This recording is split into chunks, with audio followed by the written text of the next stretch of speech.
What's up? This is the build project, and we're gonna show you how to Bondo a crack.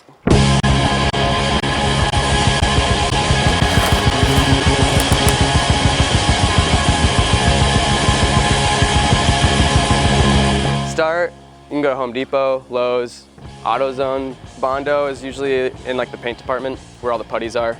You can get whatever size, the hardener's in it, you don't need to worry about that. Scrapers are clutch. A tray makes it really nice, then you can just throw that away. Otherwise, you can just use a top that comes on the Bondo. It makes your Bondo look nice and clean. If you have tape, you can tape it all out, make it a nice square Bondo. You find your crack, step one. That's the hardest part, you gotta find the crack. And you tape it off, you don't have to, but it makes it look nice. And then you pour as much putty, the gray stuff, as you think you'll need for the crack. You always kind of end up with a little bit more than you need, but it's better to have too much than not enough. Squirt some of the hardener into it. What was the measurement? 5 to 1, 8 to 1, something like that, 7 to 1, 7.5 to 1. I don't know that stat for sure, just eyeball it. You don't need that much hardener. When you mix it up, you make sure it's all pink, there's no swirls. But the thing is, once you mix the hardener into the putty, you kind of have to work quick, especially if it's hot out, because that stuff, tell you what, hardens quickly.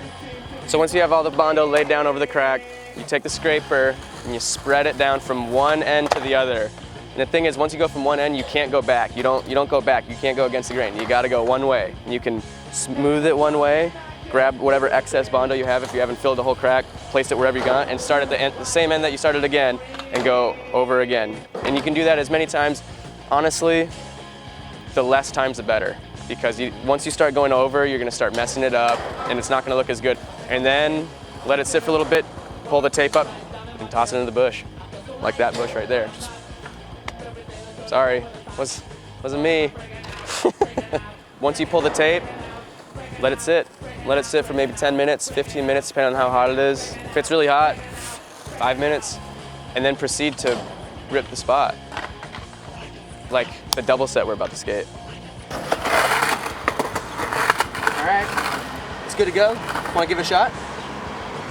Ready?